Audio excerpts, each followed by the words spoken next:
Muy buenas a todos, ¿qué pasa? Bienvenidos y bienvenidas a este nuestro podcast, pero no te preocupes, porque también es el tuyo. Yo soy John, ya me conoces, y quizás nos estás escuchando pues desde la residencia de tu abuela, porque ya sabemos que a tu abuela le encantan nuestros podcasts, joder. O quizás, bueno, nos estás escuchando desde tus casquitos porque estás yendo en la bici al trabajo, especialmente si eres holandés, pero si no, pues bienvenido a este podcast también, a ti y a nuestro amigo y compañero, sin el que todo esto sería una puta mierda, Joan. ¿Qué tal, Joan? ¿Cómo estás? Pues estoy muy bien, tío. Estoy muy bien. Estoy muy feliz de estar aquí otra vez, aquí en veranito, grabando cositas chulas para nuestros oyentes. Básicamente para darles información, para darles buena mandanga hoy en una charla de experto.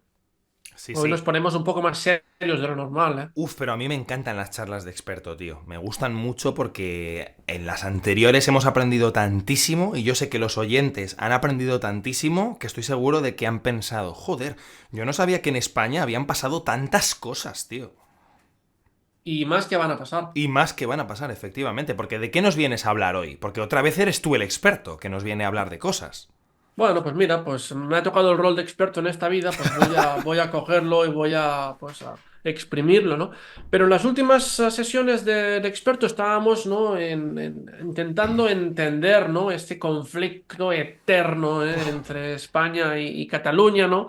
Y empezamos, ¿no? Ya hace un par de meses, desde los Reyes Católicos, pasamos por la Guerra de los Segadores, ¿no? En el primer episodio, luego en el segundo nos centramos en la Guerra de Sucesión y también en el siglo pues, XIX, ¿no? En esa recuperación, en ese caos que había también en España y pues es el momento de continuar este repaso, ¿no? Con dos puntos más y hoy vamos a centrarnos un poco en el tema de la guerra civil y en el franquismo. Sí, Ya sí. estamos ya en pleno siglo XX, ya bastante reciente.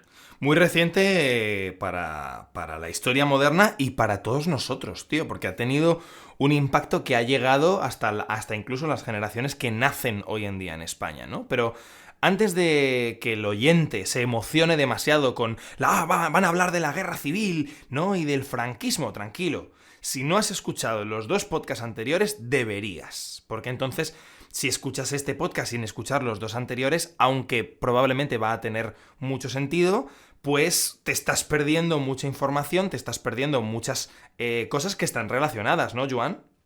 Sí, al final todo está relacionado, ¿no? Cuando yo preparé esta charla, ¿no? Que doy a veces a grupos de estudiantes, ¿no? Para hacer una clase de historia mientras aprenden español, seleccioné 10 momentos y al final todos están relacionados los unos con los otros, porque sin el primer momento, ¿no? Que hablamos de los Reyes Católicos, pues costaría mucho de entender también el tema de la guerra civil, ¿no? Sí, mucho. Lo que quiero decir también es que si el oyente se piensa que voy a estar hablando de la guerra civil en sí, de las batallas y tal, pues se equivoca. No No. voy a hablar de esto. Voy a hablar de cómo se llega a esa guerra y del resultado de esa guerra. Quizá en el futuro haremos un podcast especial explicando exactamente las batallas, los problemas, las cosas que pasaron allí, pero voy a dar una pincelada, Ujú. sobre lo que pasó para llegar allí. John, ¿tú estás listo ya para empezar con esto? Yo contigo siempre estoy listo, tío. Cuando viene un experto así como Joan, pues a mí se me ponen los pezones para rayar cristales. Así que adelante, claro que sí. Pues nada, ¿sabes dónde voy a empezar? ¿En qué país voy a empezar para explicarte la guerra civil? Hostia, ¿cómo que en qué país, no? Si en teoría la guerra civil es española. ¿A dónde te vas para explicar la guerra civil? Pues me voy a Cuba. ¡Hostia! ¿A Cuba? ¿Y Cono- por qué? co- ¿Por qué a Cuba? ¿Conoces la expresión de más se perdió en Cuba? Sí, sí, efectivamente. Pero yo ¿Eh? pensaba que se refería a las colonias. Exactamente. Y es que Ah, Cuba fue la última de las colonias que se perdió, digamos, se perdió entre comillas, ¿no? nos la Ah, perdieron, nos la perdieron. exacto, ¿no? España durante unos años fue como, bueno, fue el jefazo del planeta, ¿no? Juntamente con Inglaterra, con Francia, Holanda, esos países colonialistas, ¿no? Que estuvieron descubriendo, dicen ellos, o básicamente invadiendo otras tierras. y poco a poco estas tierras se fueron Ujú. perdiendo la soberanía, ¿no? De España. Y la última una de las últimas fue Cuba, ¿no? La última colonia, digamos, de ultramar, la última colonia lejos, lejos, lejos de la península Sí, ibérica. Y es un momento, pues bueno, un poco en que España pues se mira al espejo y ya no ve lo que ellos querían ver, ¿no? Ya no era ese país potente que dominaba medio mundo, un país respetado por todos. Era ya un país pequeñito, decadente hasta cierto punto y sí. con un cierto complejo, ¿no? De estar acomplejado de lo que Humillado, éramos fue y lo que humillado. somos. Claro, Exacto, claro. humillado, exacto. Entonces, eso es lo primero, ¿no? Además, pocos años después, también en conflictos con Marruecos, ¿no? Hubo la Semana Trágica, ¿no? Ujú. También en el 1909, antes de la Primera Guerra Mundial, una semana de revueltas y muertes en Barcelona, porque pues, querían enviar soldados a la guerra en el Magreb. ¿Y sabes quién iba a la guerra, John? Ni idea, cuéntame. Los pobres. Ah, qué raro, ¿verdad? Claro, es que los ricos pagaban una cuota y se libraban de ir a la guerra, ¿eh? No eran tan españoles entonces. ¿Y qué pasa? Pues claro, las familias y la gente que sí tenía que ir, pues montaron un pitote, montaron una buena revuelta en Barcelona, que bueno, que hubo muertes, hubo pues más desapego todavía más a las instituciones. Sí. Y en ese mismo momento, pues también está en auge el catalanismo, ¿no? Esa recuperación de la lengua catalana, de la literatura catalana, esas primeras figuras, ¿no? Que intentan, pues, dar ese sentimiento al catalanismo político, ¿no? Que empezó unos años antes. Sí. Vamos viendo este cóctel, ¿eh? Desapego militar en España, problemas, ricos, pobres, catalanismo por un lado. ¿Qué pasa? Que llegó la Primera Guerra Mundial, Uf. en 1914 hasta el 18, pero ¿España estaba involucrado en ese conflicto directamente o no? Formalmente no, formalmente no. De hecho, encontramos la historia de la gripe española, ¿no? Que en teoría se origina en los Estados Unidos, que todo el mundo piensa que la gripe española sale de España, ¿no? O se originó en España. Pero no, como fue un país que no intervenía directamente en el conflicto, pues podía informar en la prensa de cosas diferentes a la guerra. Y es lo que pasó. Fue el único país o de los únicos países que cubrieron la noticia de la peste y se le llamó, o de la gripe, y se le llamó la gripe española precisamente por eso, ¿no? Así que imagino que no, que España no tuvo una participación formal ni activa. Exacto, pero ¿sabes que sí que tuvo una implicación indirecta durante la Primera Guerra Mundial? Hostia, cuéntame cómo. Hizo muchos billetes, especialmente los comerciantes, la industria catalana y vasca en ese periodo. Pues claro, que España no estaba directamente involucrado en ese conflicto, pero sí indirectamente mucha industria estaba abocada a crear y satisfacer la demanda de objetos, de comida, de armas, de cosas que se necesitaba durante el conflicto militar en Europa. Es Wow. decir, que Cataluña en ese momento, y digo Cataluña porque especialmente Cataluña, se benefició económicamente de la Primera Guerra Mundial. Hombre, es que la guerra es un negocio, ¿no? Es un negocio que flipas. Mira a Estados Unidos, lo que le gusta la guerra. Hombre. Y nada, ¿qué pasó después? Pues que en España también había un poco de inestabilidad política y llegó la dictadura de Primo de Rivera, dictadura o dicta blanda, ¿no? Como dicen un poco la broma, porque no pudo controlar muy bien el territorio en ese momento. Y llegamos en esa década de los 30, ¿no? Esa década de los 30 después del crack del 29, de esa crisis Uf. mundial, un periodo de inestabilidad pues en todo el mundo, ¿no? Tenemos el auge del nazismo en Alemania, tenemos crisis económica en Estados Unidos y en España pues también había mucha inestabilidad entre los progresistas y los conservadores, ¿no? Hubo elecciones, ganó la izquierda, ganó la derecha, volvió a ganar la izquierda. Incluso se instauró una república, ¿no? Que es una cosa, pues bueno, que en España fue Sí, la segunda vez y fue también muy corto. sí. Y en ese contexto de inestabilidad, ¿eh? Con el desapego, con el ejército sintiéndose ninguneado mundialmente, con todo eso, es donde hay el caldo de cultivo para que el general Franco, con Mola y otros mandamases del ejército, dijera, uy, ha ganado unas elecciones democráticas la izquierda, uy, los comunistas, los anarquistas, y empezó ese conflicto Sí. armado, este alzamiento contra un gobierno democráticamente elegido, Ujú. que pues fueron como casi 3 años de guerra en toda la península, ¿no? Sí, Hubo sí. plazas que cayeron más rápido porque eran más pro franquistas, otras pues que resistieron, pero al final, por un lado, por la ayuda también alemana y italiana con los aviones durante la guerra civil, y por otro lado también por una falta de frente unido en el bando republicano, ¿no? Porque había anarquistas, sindicalistas, comunistas, anarcosindicalistas, había un Sí. follón ahí de gente Y que que la no se mayoría ponían de de, acuerdo. y que la mayoría de gente rasa que luchaba para el bando republicano era simplemente gente que quería proteger a sus familias. No era necesariamente gente convencida ideológicamente. Exacto, y faltaba pues los recursos y un líder, digamos, unido allí.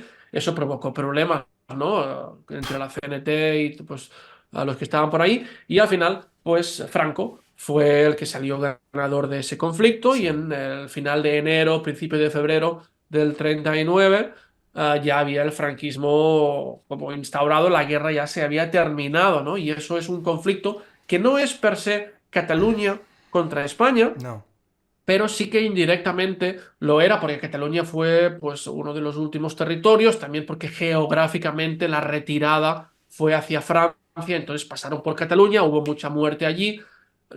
Muchísimos de los catalanes pues, tenían sentimientos de izquierda o republicanos contrarios Sí. al franquismo conservador que venía. Entonces, de aquí también, pues evidentemente, se pueden sacar conclusiones y entender el problema entre Cataluña y España. Sí, es como que ¿Eh? no. A lo largo de la historia, que por cierto, este periodo es la pesadilla oficial de todos los estudiantes de historia de secundaria y bachillerato, ¿no? Porque, como ha dicho Joan, finales del siglo XIX, principios del siglo XX, pasan tantas cosas, que si dictadura por aquí, que si un sexenio liberal por aquí, que si un trienio progresista, que si no sé qué, ¿no?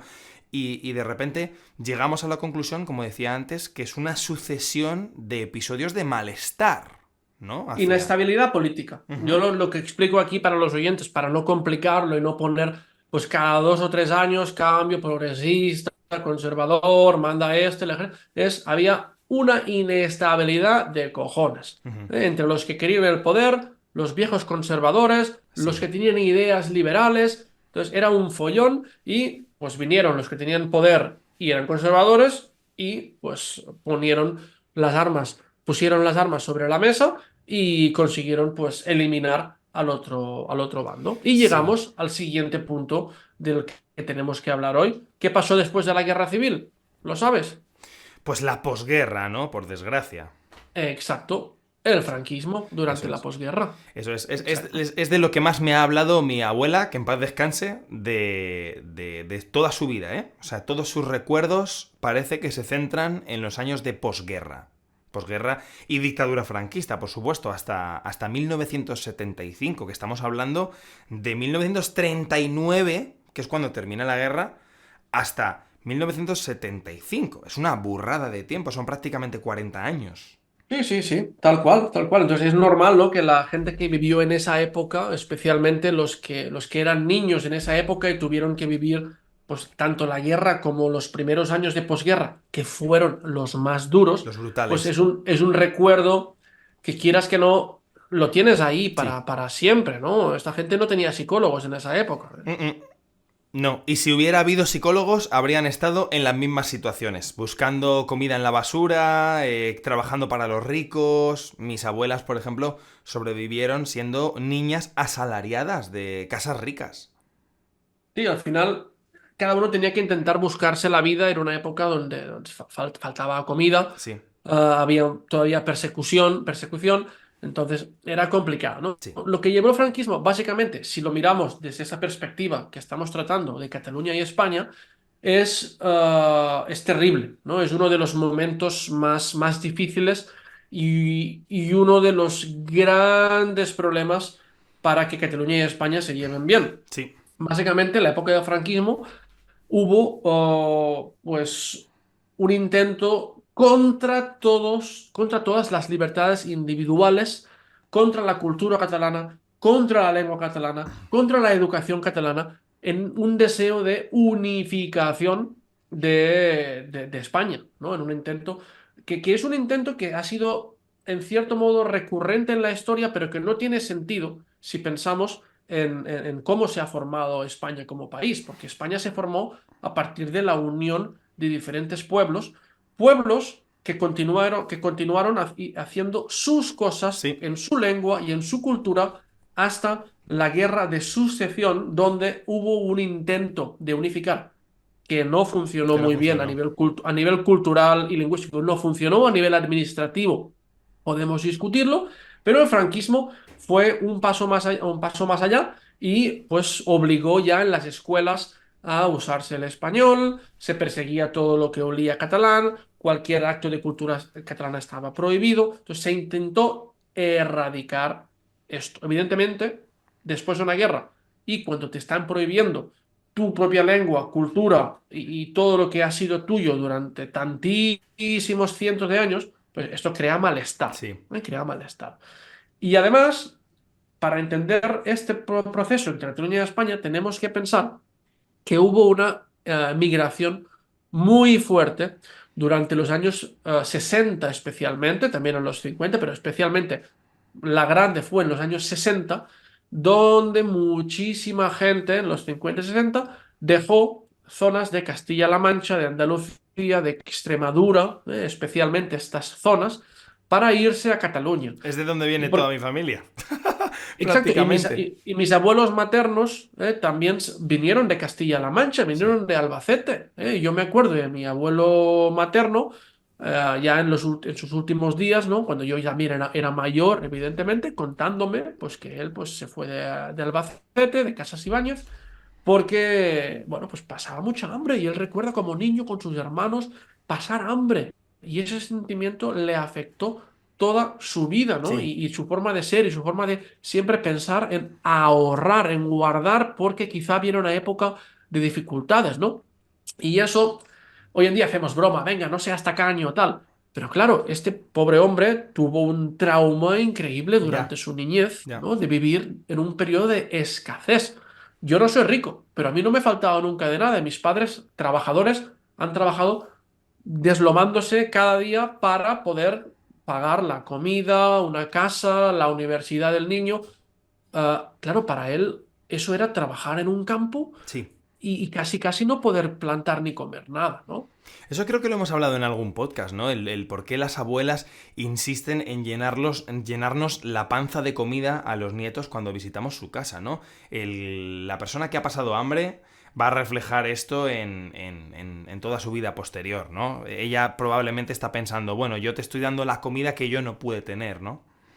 Exacto, exacto, ¿no? Esa sensación de no quiero que tú vivas lo que yo tuve que vivir, ¿no? Entonces, esos inmigrantes llegaron a España, a Cataluña, y los que fueron a pueblos pequeños, ¿no? En grupos pequeños, en barrios catalanoparlantes, se integraron y aprendieron la lengua, se mezclaron con la población autóctona de Cataluña, y fueron como uno más del pueblo y enseguida, pues a ver, si vienes de España y estás en un ambiente catalanoparlante, en un año tú también puedes hablar catalán sin ningún problema, Sí. ¿vale? Porque es muy similar. Al O igual por que lo si menos una persona chapurrearlo. catalana. Sí. Exacto, sin ningún problema. ¿Qué pasa? Que hubo muchos de estos que fueron a trabajar a fábricas, a la zona alrededor de Barcelona, lo que es Hospitalet, Santa Coloma, Badalona, esas ciudades que eran pues un lugar donde había mucha industria. Y claro, había fábricas con miles de personas donde la mayoría de esa gente eran los inmigrantes que vinieron del sur de España. Sí. ¿Qué lengua era la lengua principal en esos lugares? Pues imagino que el castellano, ¿no? Sí, señor, claro, porque no había mezcla. Entonces, la población que vino, digamos, de otra región, no tuvo que aprender o no tenía los instrumentos para aprender la lengua autóctona del lugar, ¿no? Sí.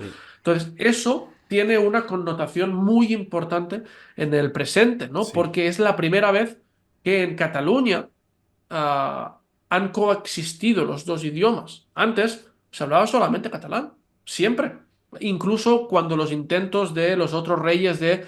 Al final, la gente de a pie hablaba catalán. Es Y que es en no, ese momento no había donde se mezcla. instrumentos. Es que no había instrumentos tampoco. O sea, es como lo que tú decías hace un par de podcasts, ¿no? Sí, bueno, un rey o un monarca coge y puede prohibir todo el catalán que quiera, pero si esta gente no tiene los instrumentos ni los medios para aprender el otro idioma, ¿qué coño quieres que hagamos, no? Al final van a continuar con lo que es suyo y de su región y de sus padres y de sus abuelos, ¿no? Sí, Entonces, eso sí que es importante para entender lo que pasa ahora, ¿no? Con el tema de la lengua, con el español o el catalán, qué idioma se habla, qué idioma se tiene que proteger, ese tipo de cosas, ¿no? Tiene una repercusión muy grande con la política de hoy en día sí. que trataremos en los próximos podcasts cuando veamos cómo está la situación actual. Pero bueno, para ir terminando ya ese tema del franquismo. Yo siempre pregunto si hubo algo positivo durante el tema de la época de Franco. ¿Tú sabes o conoces si hubo alguna cosa positiva durante esa época? Pues mira, hablábamos de esto también con el tema de la Segunda Guerra Mundial, ¿no? Si podemos sacar algo positivo. Y hablamos de los justos entre las naciones. Por ejemplo, ¿no? Con el tema de tu bisabuelo, lo hablábamos.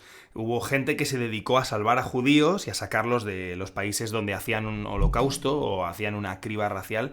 Y en España también hubo gente teóricamente franquista, ¿no? Que ayudó a exiliarse a muchos republicanos, ¿no?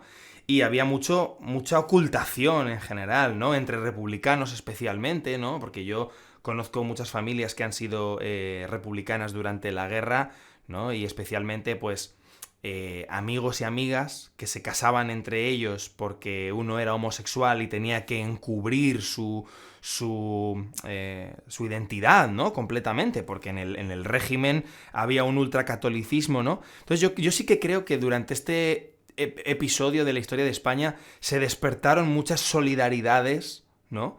Que no se habrían despertado en otro contexto, ¿no? Siempre tenemos que esperar a las catástrofes para empezar a ser buenos algunas veces, ¿no?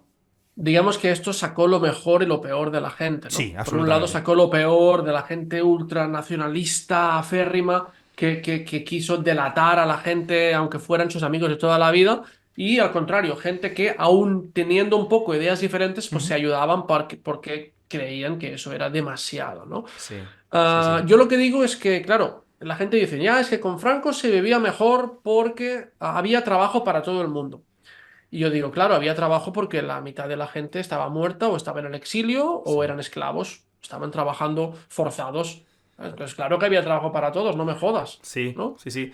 De hecho, mira, para mencionarlo, ojalá hubiésemos tenido la oportunidad, por desgracia, pues las personas fallecieron, ¿no? Pero yo y mi familia, o mi familia y yo, conocíamos a un matrimonio.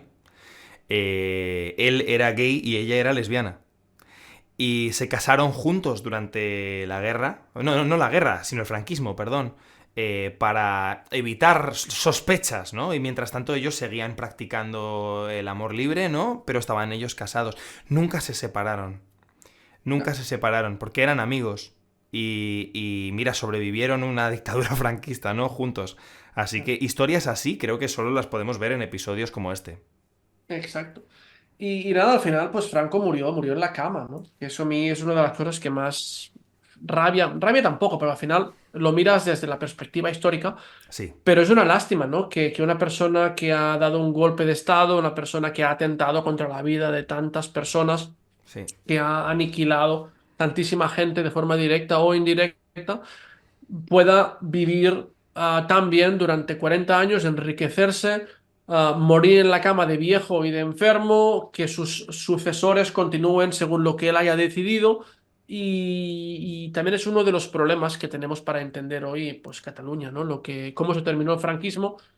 Lo que viene después, ya lo hablamos en la próxima charla de experto, ¿eh? Porque es otro tema, el tema de la transición. Ujú. Pero Uf. eso, ¿no? El hecho de que un dictador muriera en la cama, siempre hago el mismo paralelismo. Es como si Mussolini o Hitler hubiesen reinado y tranquilamente hubiesen hecho lo que quisieran hasta que la muerte se los llevó, ¿no? Sí, sí. Pero bueno, para los que creemos en la vida después de la muerte, sabemos que este hijo de puta está crujiendo los dientes en el infierno. Así que... Bueno, ese es tu consuelo, entonces espero que tengas razón, independientemente de mi posición. Sí, ahí donde esté Franco. Pero bueno, lo que sí que sabemos es que gracias a... Bueno, gracias o por todos estos episodios podemos definir la España de hoy. Ha sido súper interesante charlar sobre esto hoy, Joan, claro que sí. Y nada, continuaremos porque yo sé que la gente quiere saber más de este conflicto, quiere saber más de la España de hoy en día y que estoy seguro de que muchas de las preguntas que tiene la gente sobre la cultura española o sobre nuestros hábitos vienen de estos periodos. Así que, pues nada, Joan, vamos a cerrar este maravilloso episodio. Pues sí, sí, yo ya he dicho todo lo que tenía que decir, ya me quito las gafas y la capa de experto y vuelvo a mi posición de persona estupidizada. Y nada, ya despide y hasta la próxima, chicos. Ya sabéis que si queréis más contenido, John, ¿dónde tienen que ir Hombre, para mirar más? pues a nuestro Patreon por lo primero, ¿no? Porque ahí es donde vas a encontrar el contenido exclusivo y a lo mejor también unirte a muchos de nuestros podcasts como invitado, que esto es una cosa, vamos, especialísima. Acceso a podcast premium, todo. Si es que tienes todo allí, madre mía. Pero que si quieres contenido gratis, completamente gratis, porque no quieres pagar, bueno, pues fantástico. También tienen nuestras redes sociales, nuestro Instagram, @quepasaespanol, y nuestro canal de YouTube, donde también estamos subiendo los podcasts. Así que tienes toda la información en la descripción y nos vemos en el próximo episodio de ¿Qué pasa?